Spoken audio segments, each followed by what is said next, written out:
Good morning. The genomic revolution is transforming healthcare and bringing in a new era of personalized medicine. Today we're going to hear about research that's increasing our knowledge base in that area. We'll hear from a health system that's deploying it, and we'll also hear the patient perspective on how that is impacting their lives.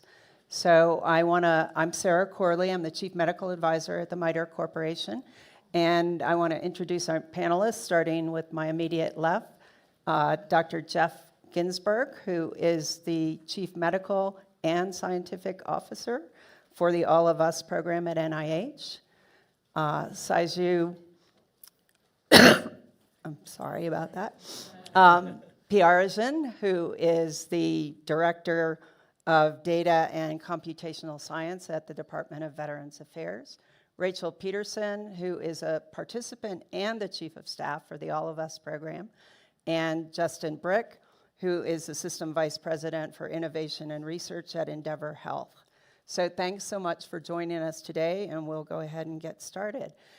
Jeff, can you tell us a little bit about the All of Us program? Yeah, thanks, Sarah. Thanks for having me here. And I'll say that the All of Us research program is one of the largest and most ambitious biomedical research projects ever undertaken in this country. I want to call out one of the key architects of that program, Dr. Francis Collins, who is sitting in the audience today. Really thank you, Francis, for all you've done to make this happen. It's an ambitious program whose goal is to recruit 1 million or more individuals across the country, reflecting the diversity of the country. To date, we have consented over 800,000 individuals. I just want to ask, before I go on, how many of you have heard of the All of Us research program? Oh, that's pretty good. Okay, now how many of you are actually participants in the All of Us research program? We can do better. And so joinallofus.org is the website, and I may repeat that later on today, but 800,000 participants so far have consented, have agreed to donate their electronic health records, given a biospecimen, which is being used for whole genome sequencing, have answered surveys, all in the service of advancing medical breakthroughs and precision healthcare in this country. There are three unique aspects of All of Us that I'll just call out, one is that we're really committed to the diversity of our participants with a target of at least 50% individuals who identify as non-white, and over 80% of individuals who have never been asked to be in a biomedical research project, never been represented in medical databases or other types of databases used to carry out research. The second attribute of the program is that we're committed to return value to our participants, so we have a very active return of results program. When people get their genome sequenced, we ask them to whether they want to get information from their genome, and maybe we'll talk later about how that happens, and Rachel Peterson will probably tell you about her experience in receiving genetic information. And then the third distinguishing feature of the program is the diversity of data that we have that are really helping to enable the research program. Genome sequencing, electronic health records, wearable device information, survey data, and even physical measurements that we obtain from participants when they enter the program. So in sum, I think this is really a monumental effort that hopefully will have an impact on healthcare in the future. Right now we're a research program, but really results are coming out that I think will impact every one of us in the room. Great, thank you. Saiju, can you tell us a little bit about the Million Veterans Program and how it might be similar and different from All of Us? Absolutely. So the Million Veteran Program started in 2011, roughly around 2010, 2011. It is a collaboration between the veterans of our nation and the Veterans Affairs. It is a research program. The idea is to understand how genes, the environmental exposures, and lifestyle affect wellness as well as disease. So in the last 15 years, roughly, we just passed the participation of 1 million participation in the Million Veteran Program. We are continuing to recruit more folks to the program. We are doing a multi-omics analysis where the biosample collected from the veterans, we are generating whole genome sequence, genotyping, methylation, metabolomics, proteomics, etc., and integrating with the electronic health record from the VA, as most of you probably know, that the VA EHR system goes back to the 1990s. It pioneered the electronic capture of the health records, and we are also integrating that with self-surveys, self-reported surveys, etc., with the idea, similar to all of us, with the idea of gathering information or generating knowledge that can lead to precision medicine. Thanks. Justin, your health system is on the cutting, if not bleeding edge of incorporating genomic information into patient care. I think the audience would love to hear what was the motivation to do that and whether you're seeing a positive return on that investment in terms of either patient outcomes or financial sustainability. Well, first of all, thanks for having me here today. So I'm at Endeavor Health. We're a 9-hospital health system on the North Shore of Chicago. Honestly, I would say that our system is always focused on translating discovery to the front lines of care. And I thank everybody up here for what you do, because you actually allow us to do that at the health system level. So as a health system, we've really thought about how we can bring these things from kind of the theoretical into the practical.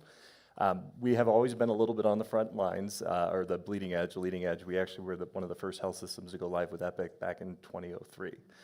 So that just gives you an idea of terms of a little bit more progressive.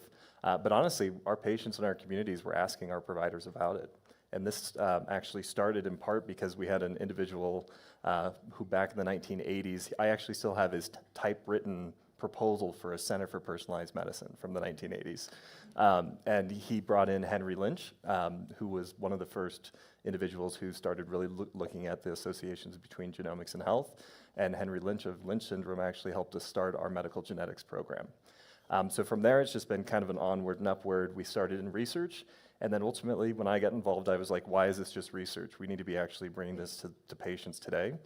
And over the past, I'd say now, probably 5 or 6 years, we now have about 45,000 patients who've received genetic testing as part of primary care. And our goal is to add a 0 to that very quickly. And it takes a lot, it takes a village. But some of the things that we've also found in terms of outcomes, and we'll talk later about this, but the practical application of things like pharmacogenomics. I found out I don't metabolize Plavix. Well, that's great, but if it lives in a PDF, you can't do much with that. So we've created all sorts of decision support and logic that allows our primary care doctors not to have to be geneticists. They just need to know how to follow the alerts and incorporate that into care. So we've seen a tremendous value from it. Our providers actually tell us that it differentiates their practice. Our patients tell us they'd rather come to a primary care doctor that incorporates this as part of their care. And we can get into it later, but there is a financial value associated with activating patients into care prior to disease onset. Thanks. So Rachel, you're not only really important to the All of Us program as Chief of Staff, but you're a participant. You want to tell us a little bit about when you received your results? Sure, Sarah. So I have worked in clinical research for 20 years, primarily on the enrollment and technology side. And one of the things that I love about All of Us is it's been very intentional from the beginning about return of value and return of information to participants. So not just the aggregate overall status of the program, but also the opportunity to request individual health results if you so choose.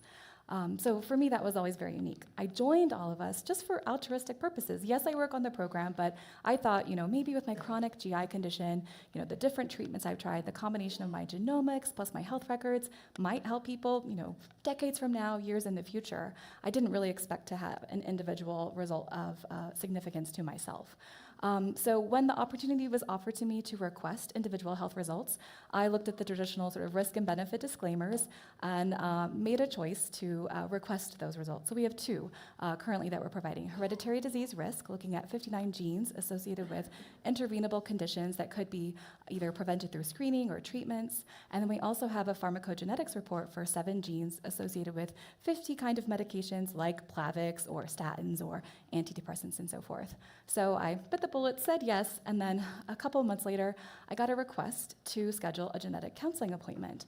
And so I thought, uh-oh, well, what do they need to tell me? So I went back online the night before, and I was like looking through the list of the genes and the possible diseases, and I was like, okay, maybe it's like the colorectal cancer one because of my GI condition, but I actually had no idea. So the morning arrived, and the very competent and kind genetic counselor sort of just broke it to me cleanly that I had BRCA2, which is, of course, increasing my risk for breast and ovarian cancer. And even though I work in the program, I know our quality control backwards and forwards, I know that people were getting these results, I still couldn't believe it. So I was right there squarely in the shoes of a patient or a participant, couldn't believe it.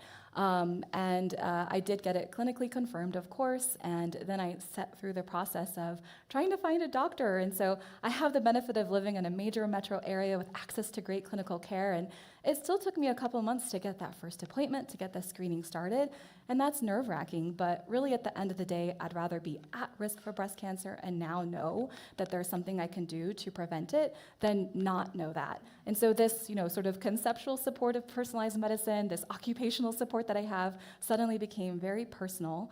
And, my one request would just be like with ovarian cancer and screening, just please somebody in this room or somebody at this festival, let's fix that. But ultimately, just to scale it back overall, we've so far delivered results to 100,000 people who have requested them on the health side of things. And we're finding with the Drugs in Your DNA report, 90% of people are having information of value, whether they are drugs that, for example, they've already taken in the past, they might take in the future. And then on the hereditary disease risk side, we're seeing 2 to 3% of people getting pathogenic or likely pathogenic results. So, if there's 100 people in this room, there's 3 of us in here that, could have something really relevant that could be life-changing and save their health. And so again, even though it's a research program, you join all of us to help other people. People are getting information back of value, and I'm navigating the healthcare system and doing my regular screenings and getting things removed when I need to get them removed, but it's also helpful for me and my daughters as well to have this information to change the future of our generational health. So Justin, Rachel's experience highlights the need to have a streamlined process so that you don't spend months trying to find the right healthcare when you get these results. How are you approaching that at Endeavor? Yeah, so first of all, I think the idea of participating in research to get this information is amazing. I think one of the things, though, that it really boils down to is the fact that healthcare is very local. And at the end of the day, you have to figure out how you're going to incorporate those results into your care. So fortunately, we've had the ability to learn over the past decade. We've been at this for a very long time. But I would say as it comes to how we incorporate it, it really is the idea that you cannot have, there are not enough geneticists to take care of all of us, to be very clear, sorry, pun intended. But the reality is, so in our health system, we service 1.4 million patients across Chicagoland. We have 1 geneticist, 1 medical oncologist, and 7 genetic counselors. So the question is, how is that? And we are known as a personalized medicine place that people reach out to come to. And so what we figured out is we have to leverage the EMR. We have to leverage decision support, and we have to leverage different care team members. And so what we've actually done is we've created things called like our Personalized Medicine Ambassador Program. And that is where we've taken different cohorts of clinicians, 15 a year from primary care, and we're on our 4th cohort now. And we take them deep into genomics, and we help them understand so that they can become an advocate working out in their practices. Another thing that we've done is we've created personalized medicine specialty consult clinics. So what does that mean? We have 12 of these clinics across our system, and they're both virtual as well as in person. But for example, if you have a male that has a BRCA1 mutation, we send you to see our prostate doctors, and they know exactly what to do and how to manage that. And we've created all sorts of care pathways then that if you do have a BRCA1 mutation, once your provider sees you, you have the ability then actually to be assigned this, and you get this automated nudge that says, hey, you need to get your mammogram, or you need to get an ABIS. So that's really what we've done. We've used automation, and to be honest with you, it's the only way that we're going to be able to scale genomics. There's not enough human resources to make it happen. I also think, getting back to the idea of decision support, we have to leverage decision support and knowledge bases and bring it just in time. So a busy provider who's thinking about everything that's going on in their primary care visit, they don't have 10 minutes, they don't have 5 minutes. We asked them, how much time do you have to talk about genetics? They said 30 seconds. So if you're trying to explain to somebody the value of genetics and you have 30 seconds, good luck. But to your point around access, I'm really proud of the fact that if you want to schedule an appointment to see a genetics expert, we've actually created self-scheduling that you can see somebody in 2 days. And that is unprecedented. Now, to be clear, you're not going to be seeing Peter Hulick, who is our medical geneticist, and you're not going to be seeing a genetic counselor. But we've actually created a cohort of about 15 individuals that we call genetic counseling assistants that are following algorithm-based protocols that really help us triage patients so that they don't have that question of where do we go next, and then ultimately farm them out into the system. Great, thanks. Saiju, MVP's not returning results to veterans yet. Can you tell us how you're working with the healthcare delivery arm, VHA, to plan for that in the future? Absolutely. So the Million Veteran Program was started as a research program, right? We have about 100 research projects that are going on. We have generated over 400 research publications. But the idea is that all these publications are generating knowledge. Now, the knowledge includes like how the genes, the environment interacts, and how it sort of defines the course of the wellness or disease. Now, once we have actionable information that is actionable, we need to figure out how to sort of take it to the clinics to be implemented in the clinic. So the one advantage that VA has is that VA has an integrated, healthcare system.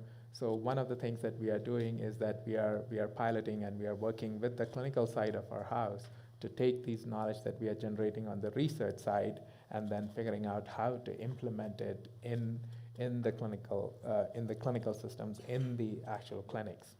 A couple of examples that we have started doing is one is the FH, or familial hypercholesteremia. We have sort of finding folks that in the MVP program have variants or mutations that are actionable, and then we are sort of setting up that ecosystem that Justin is talking about, where the clinicians, the patients work in concert. Because MVP is a research program, we are having a clinical test to confirm the research findings and then figuring out pathways of managing the condition. Great. Jeff, you mentioned how you've really had success in increasing the diversity of the population you're sequencing.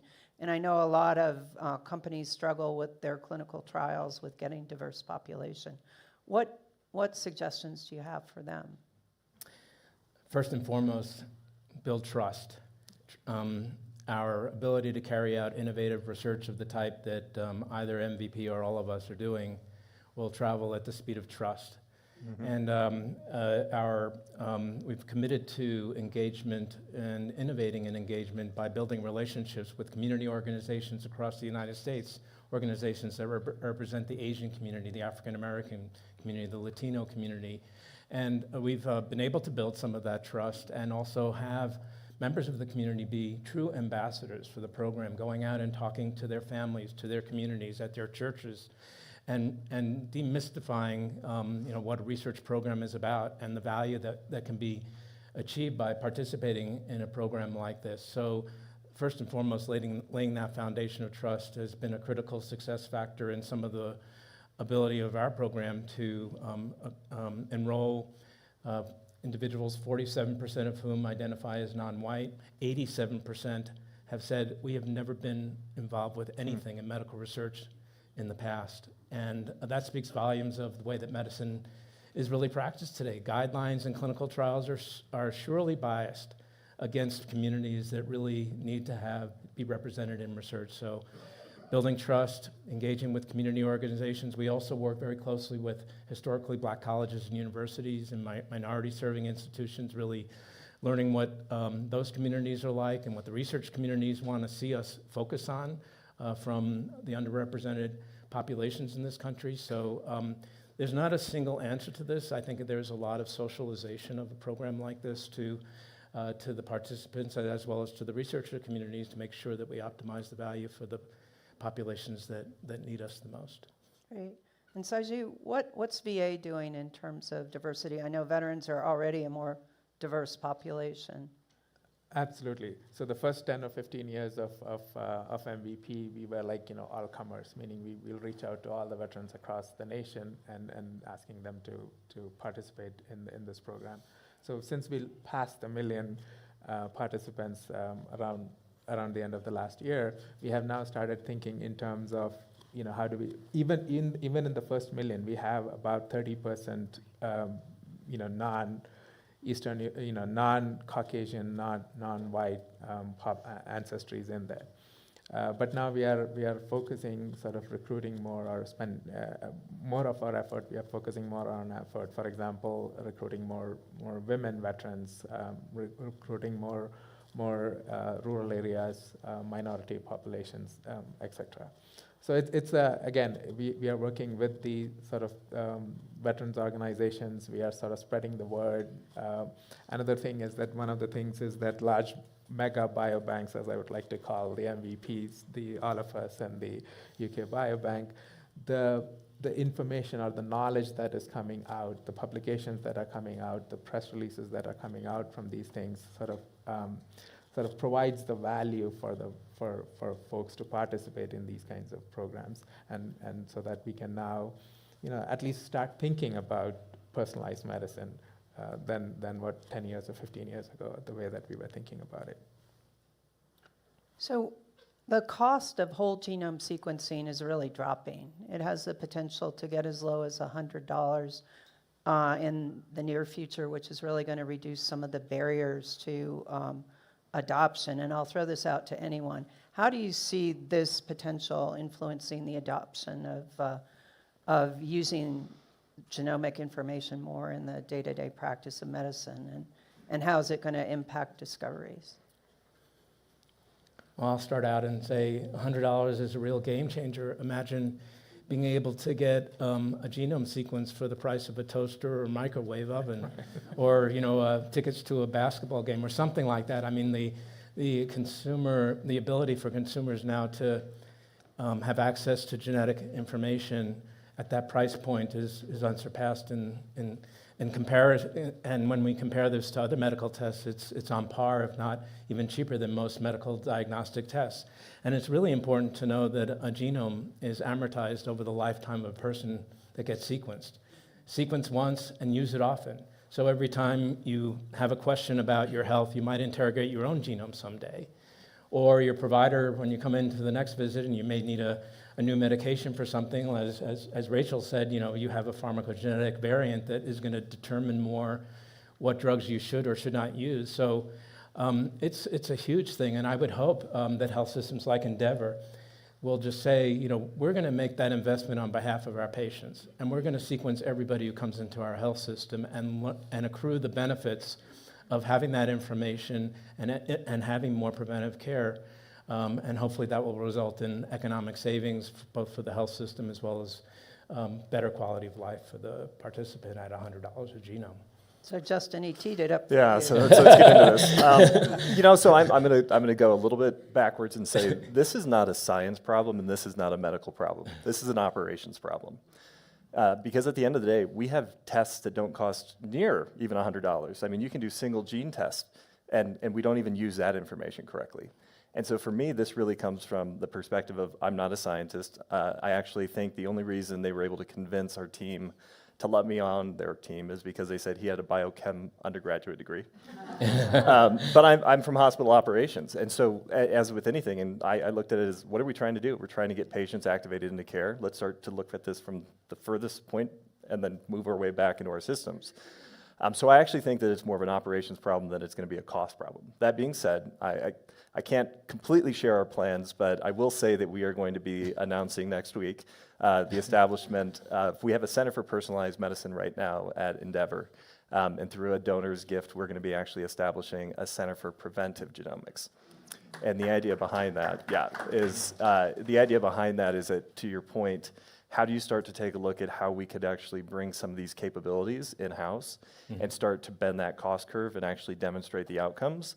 And to that point, what's unique about community hospitals, and I think what's really important to think about this from a genomics perspective in a community, our patients they're not very transient. And so as a result, we do get the value that accrues to us if we can test them once and query often. And so I think we're on the precipice of being able to dig into there, but be on the lookout. I think there'll be some news coming that will get us there in the next few years. But until then, I think it's still solving for those operational challenges, because one of the things that I shared with this panel earlier, when we started returning results to patients, you would think once you have a BRCA mutation that you're going to do something about it. We found out that of the 100% of patients or so that had the BRCA1, 2, or other ovarian cancer-related genes, only 45% of them actually did what they were supposed to. So explain to me why it is that we gave you this information that tells you're at higher risk. And be very clear, we are a very educated community. Northwestern University is 2 blocks away, highly affluent, and at the same time, these people were not activating into care. And so as we've taken a look at that, it came back to the fact that we have not built this as part of a standard of care. And our lawyers tell us what we can't call it a standard of care because it brings on all sorts of other implications to it. But the reality is, if we look at it as something different than what you would do when you get a CBC result that's abnormal, we're not doing the right thing. And so we've intentionally focused on changing that paradigm.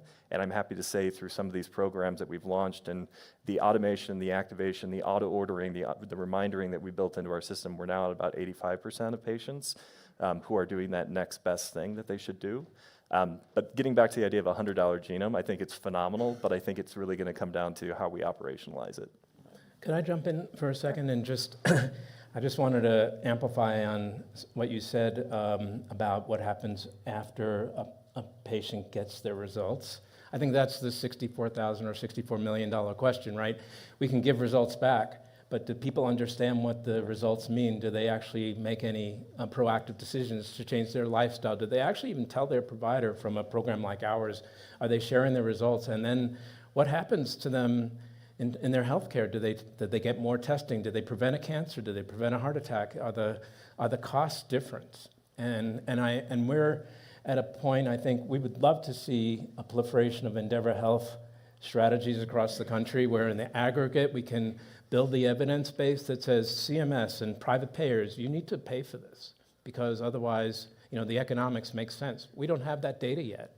So I really applaud what you're doing in Endeavor and think that between MVP and all of us and other programs like ours where we're delivering results to patients, we really have to get the health systems to come around to really measuring what happens after somebody gets a genetic test. If I could just add, I love the preventive aspect of that because with personalized medicine, the main benefit that it can give you is the most valuable resource in the world. It's not gold, it's not money, it's time. Time on earth here with your loved ones that you wouldn't otherwise have had you not known this information. And so whether we're talking at the micro level with patients, with doctors, the decision treatments, that you're making in terms of, well, let's try this medicine, wait a couple months, it didn't work, let's try this one, right? Or preventing the disease altogether. It's absolutely the biggest benefit of all is time with your loved ones. And then the other thing, we've talked a lot about the clinical and research side of things, and so I just want to highlight also, with all of us, we have this platform that's available to researchers across the globe, and we set this kind of like crazy goal, we thought, in 2026 of let's get 10,000 researchers by the end of 2026. We've actually blown past that. We're at nearly 12,000 researchers now conducting active projects, looking, in our secure cloud platform, doing analyses, and we have over 500 publications. We have advancing and accelerating on this exponential curve of scientific discovery. It's really fascinating to see. And we have, new data that we're releasing. So for example, this fall, we will have additional genomic data, additional data types. And I was just talking to a researcher at Penn earlier this week, and she said that, with the additional tools and support, we're actually democratizing access to this data and to the scientific discoveries that can come. She had a lab student who last year, with our data set from last year and the tools at the time, it took her student 6 months to do a genome-wide association study. This year, it took a new lab student 2 weeks in our platform. And so we're accelerating with this ready-made pool of diverse data, all this combination of data types that's never been available before. So I really can't wait to see what comes. If I could sort of add to that, the financial aspect goes through the entire sort of the healthcare system, if you think about it, right?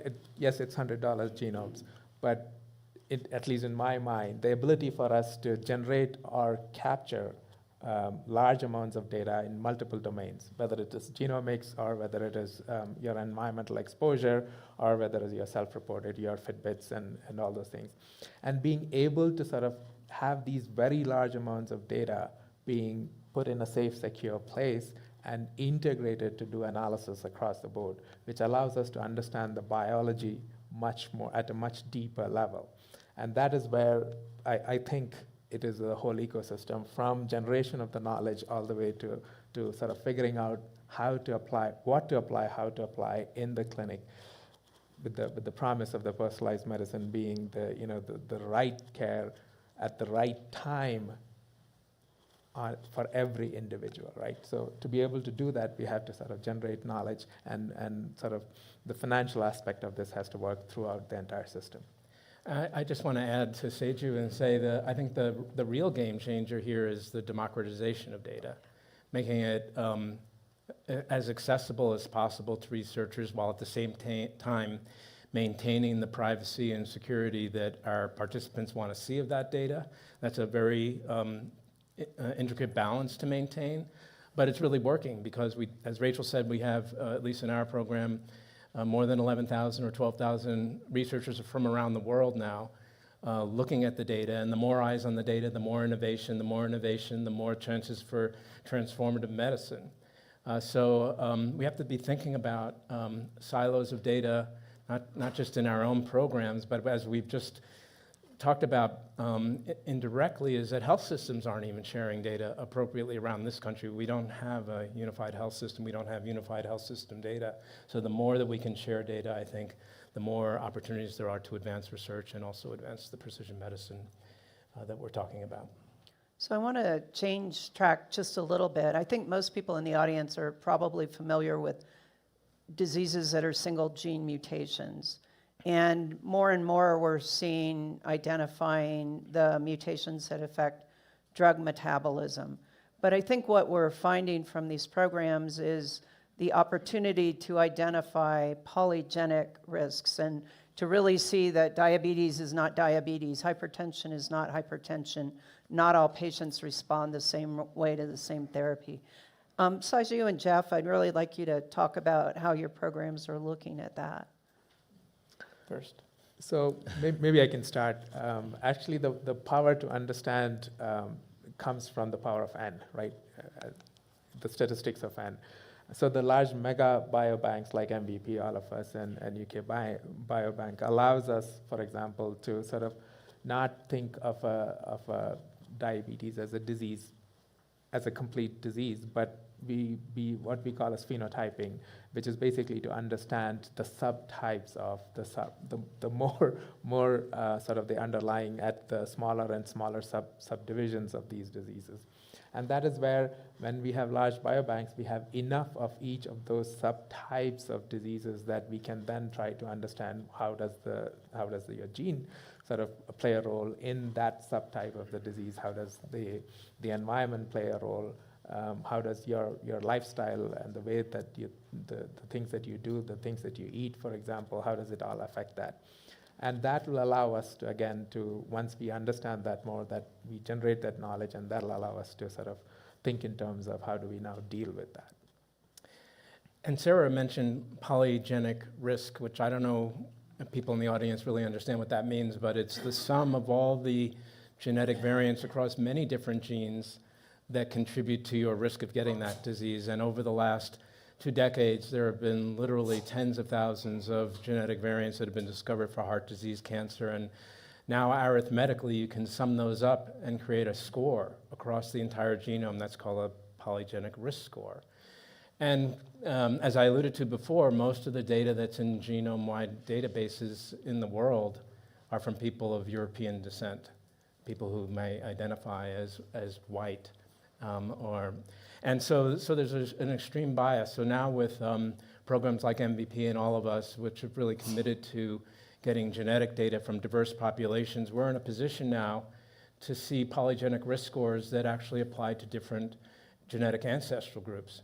And we've even seen publications now coming out of our data that show that there are risk scores for certain subpopulations of genetic ancestry that do not apply to others. So really, precision medicine is going to be using the genetic ancestral background information to decide which score should be applied to you and your family. And that's really a breakthrough in the way we're thinking about a lot of diseases, as you alluded to. So now we can subclassify diseases into subtypes. Diabetes is not just type 1 and type 2, but we published a paper with other groups just a couple of months ago defining 8 different molecular subtypes to type 2 diabetes, which have implications for whether you get kidney disease or eye disease or neuropathy or other sequelae of type 2 diabetes. It may even have implications for how you are treated. So this is the beginning, I think, of a redescription of the textbook of medicine into substratification, the likes of which we've never seen before. And Justin, let's get a little pragmatic. How are you using risk scores, and how does that fit in terms of clinical utility and reimbursement? First of all, I will say that how many people here still understand what a polygenic risk score is? Okay, well, we got a good group. But honestly, we had to sit down with our clinicians and say, okay, you have a glass and you put a rock in it. If it fills up the glass, that's a BRCA mutation. If you have a glass, you fill it with sand and it fills up, that's polygenic risk score. Got it? Now that everybody understands that, that's what polygenic risk scores are. It's little pieces of sand that give you the same level of risk as the big rock. I had to do that for myself as well. But I do actually know what single nucleotide polymorphisms are, so tell me how many administrators know what that is. But honestly, talk about it. It's all about the science and evidence that's out there, and that's great. But again, we want to do it. So what did we do? We created a company. And so we've actually just announced the creation of a company about 3 months ago called Genomic MD, which is one of only 2 companies in the US now that have clinically available polygenic risk scores. And so, again, we're a small health system. Why would we go out and start companies? I'm not in the business of starting companies, but our providers wanted it, and they use it. And that's, I think, if you actually take a look, even to all of our friends in NCCN guidelines and things like that, they actually tell you not to use it, which I think is fascinating. And so our providers are actually hearing from their own guideline societies, don't use this. It doesn't say maybe use it, it says do not use this. So we're actually going to places where it is actually being supported. And so AHA has actually come out with some really good data showing that polygenic risk scores for FH actually, cardiometabolic diseases are out there as well.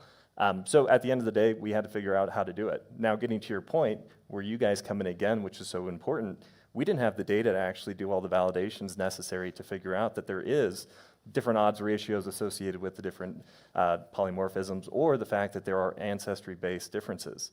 And so we've leveraged UK Biobank, we've leveraged all of these to actually make sure that we are creating tests that do take into account ethnicity, because we do see that the risk shifts across that paradigm. So long and short of it is, we had to do it ourselves. But I think this is an area where it's ripe for disruption. I think it's ripe for us to begin thinking about, from a payer perspective, what's the value in understanding this information? Because at the end of the day, if you're using a whole genome just to get panels of genes, it's not going to be worthwhile. It's when you start actually taking a look across the long reads and looking at the genome as a whole that you're going to begin to understand that all these little dits and dabs are actually going to add up to something important. But right now, it's patient out of pocket. Could I just highlight, if it's not obvious, that there's a natural synergy between the kinds of research programs that Seju and myself and Rachel are involved in, and the health and forward-thinking health systems like Endeavor. We can provide the basis for the paradigm shift in medicine, and the forward-thinking health systems like Endeavor will take the risk and implement those and show the value to their patients and to the community. So I think, going forward, at least I feel that for us to be successful as a large research program in this country, we have to have very explicit partnerships with vanguard health systems that are really committed to precision medicine. Well, I have a million more questions I could ask, but I see we're getting down to the audience question time, so I'm going to open it up for questions from the audience. So we have people with mics. So I saw the woman in black and white here first. Blue and white. That's blue. Oh, it's blue and white. Good morning. Thank you very much. That was great. Catherine Phillips, UCSF. We've all been hearing about AI. Are you guys using AI in what you're doing? And do you see opportunities to further use AI to really enhance what you're being able to do? Well, we have an initiative right now that is looking at how AI can impact the entire arc of a research program like ours. What I mean by that is using generative AI to build in nuances of conversations that will make our program connect to the communities locally, with their cultures, with their values, with their beliefs. And then on the other side, when we return results to individuals, again, the sort of generative AI approach to learn who we're talking to and have better conversations with individuals rather than a cookie cutter approach where we have a standard script. It's not going to work that way going forward. And of course, in the middle, there's AI approaches to understanding how we interpret genomes, how do we assimilate data from electronic health records, how we bring the two together. So there's a very large agenda that you're speaking to. We just haven't figured out where to place our bets right away, but others may have. Can I add some of the publications we're seeing, for example, Sally Baxter in ophthalmology? So they're taking clinically validated algorithms in a smaller data set, applying them in all of us, and then looking at the differences. And so definitely the other ways that we're looking at it is the kinds of research that are happening within our researcher workbench, using AI to help us sort of aggregate that and understand, where are the gaps in our science roadmap that Jeff leads of we have these priorities, but the number one thing that people are researching in our researcher workbench we're seeing is health disparities and so forth, but maybe there's a gap in maternal health. We need more maternal health researchers using the data that we have. So that can also help to inform us. And I would just say on a clinical side, we're thinking about AI in terms of actually going into the record, because think of all the different discrete elements that are there, but there's even more that's sitting in the undiscrete node of the clinician. And so as we're currently still trying to figure out how we get paid for the testing that we do today, insurers have a pretty high bar in terms of being able to demonstrate that you have the needs to have the risks that would allow them to cover the test. And so when you ask somebody about self-reported family history, that's great. But if you actually take a look at some of these calculations, it's not just that your mom had cancer, it's you had that, and you had more than 6 polyps, and you had more than this. And so for us, it's using AI to actually help us figure out what those risk factors are and tee those up so that we can actually get payment for our test. Great, thanks. Gentleman here in the front row.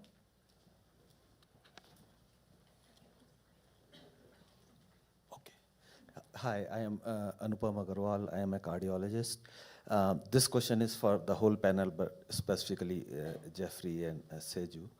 So when we do these studies, genetic study, we try to find out genes responsible for particular disease. Have you looked, there may be some protective genes which protect against the disease. One example is hypertension. Many individuals, a good percentage, as they age, their blood pressure remains stable. Another example is smokers. Some smokers, they smoke their whole life and never get lung cancer. So, Yeah, you're speaking about a very important topic to us, which is resilience. That's the term, at least, that we use. That you may be born with a genetic variant that could actually be lethal, yet you're alive and healthy. Why is that? Can we learn something about what other regions in your genome, or maybe something in your lifestyle, has somehow mitigated that risk of a detrimental mutation in your genome? And we're doing work like that with Dr. Collins and colleagues at the clinical center at the NIH, bringing people in that look like this, that for all intents and purposes, a gene has been knocked out, but they look perfectly healthy. Let's understand that better. And we've seen, even this week, reported in the New England Journal of Medicine, a gene called ApoE3 Christchurch that is shown to be protective against Alzheimer's disease. So that's made the news this week, and it's an example that there are resilient loci, even in the genes that are known to be causal, that counteract the deleterious genetics that might exist. And even in the All of Us research program, I'll just give you one example. There's a chronic kidney disease that happens to afflict African Americans more than non-African Americans, owing to a mutation in something called the ApoL1 gene. And researchers using both the MVP program, All of Us data, and also some local biobanks across the United States were able to find a mutation in the ApoL1 gene that protects individuals who otherwise develop chronic kidney disease from developing that disease, and showed this quite conclusively. And that's really important information potentially for pharmaceutical companies, because if you can develop a drug that will actually hit the locus that is resulting in protection, you might be able to alleviate the risk of chronic kidney disease in that population. So it's a huge area. Thank you for asking that question. Oh, I just want to say that at the end of the day,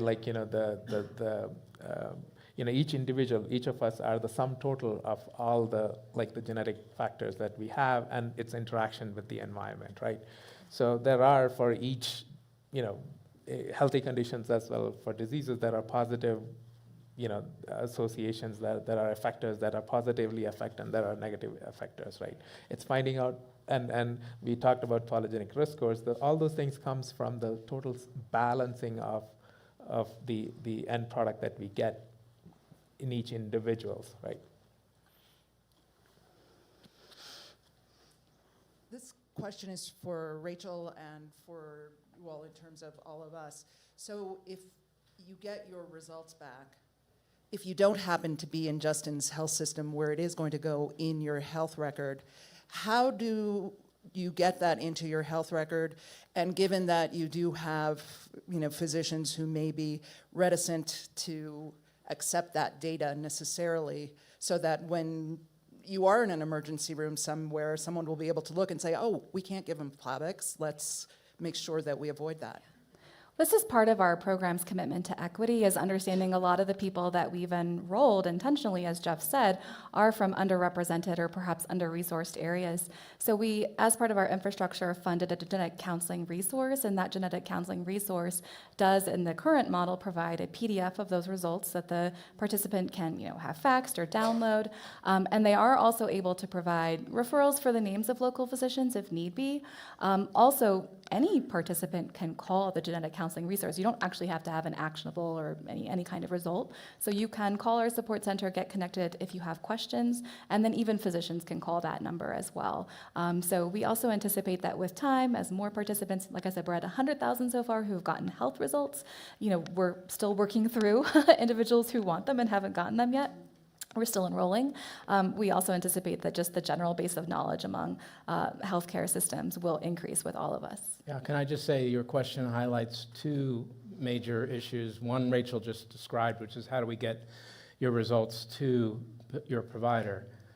But the second is my provider doesn't understand what to do with them. And that, thanks to Endeavor Health, maybe we'll be changing that. But I think that's a huge issue that whether you're getting your results from 23andMe or from all of us or from MVP, the vast majority of healthcare professionals don't understand how to handle these results. I'll just share. That's a big. I'll just share for me, actually on my Apple ID, I'm probably the only person that has this, but it says does not metabolize Plavix. So I don't know if anybody's actually going to know what to do with that, but it's actually in there right now. And Sorry. The other thing I failed to mention is that for people who have a pathogenic result, we do provide a free clinical confirmation, again, as part of our commitment to equity. So we do provide that. Can you please give us the phone number? I just want to say that if you live in Thailand, you will be genotyped for genetic variants that will affect drug metabolism and given a card to keep with you that you give to the pharmacist, that when you go to get a prescription, they use that card to determine what drugs you get.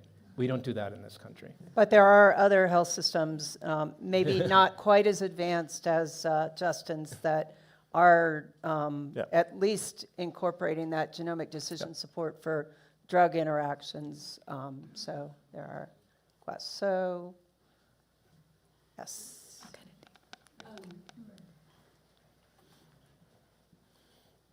When you receive information but you don't have the disease yet and you're in a public setting and it goes into your chart, what happens when insurance finds out but you haven't received it yet? Or in a research setting? I know there's probably privacy laws for that, but in the public setting, what happens with insurance and privacy? It's a very important question. Genetic Information Non-Discrimination Act goes so far. Some states have additional legislation that protects individuals. And I don't mean to be terse in this comment, but I've actually said this to people. Go get life insurance before you get tested, if that's a real big concern. But secondarily, I can give you this information and you could potentially change your health outcome, or you can have a really good life insurance policy. Like, which do you prefer? And I'm not trying to be sarcastic, but there's a point in time where it's a judgment call that people need to make. I do hope that we get to a point where when there is enough genetic information across the country, it becomes so ubiquitous that it's no longer considered a risk factor. So Justin mentioned GINA, the Genetic Information Non-Discrimination Act, passed in 2008, I believe. And it does protect us from having our genetic information used for employability and insurability. What it doesn't protect against is long-term care insurance, if I'm not mistaken. That's Yep. the one big And life goal. insurance, yep. Yeah. All right, we have time for one more question. The gentleman with the blue arm. Oh. The blue shirt, not the blue arm. Ethan Burke, United Health Group. Can you talk about the behavioral and mental health ramifications? I get, you get your results back, hopefully they're happy. You get your results back, you might have a mutation that may or may not cause disease in the future. How do we as a health system and as a society need to kind of anticipate that? And what do we need to do at all stages from collection to decision support to shared decision making? Because you could see that this could be, for people who aren't in this room and don't understand this stuff as well, how do we start, are we creating a sort of a risk in itself of people coping and trying to explain this to their families, and how do the resources attach to you? Yeah, so I know that we're over time, but what I'll say is that we've actually done a lot of that surveying of our patients to find out, does having genetic information create anxiety? And yes, there's a little window after they get their first result, but then within 2 to 3 weeks, they're back at baseline. And I think that's really important, that they actually feel like they're armed with information so that they can take control. So I think that becomes critical, but we have been looking at that because it's true. You're providing information that could change the outlook of someone's life. So we are out of time. Feel free to come up and ask if you have a few more questions, but thank you so much for joining us. Thank you so much.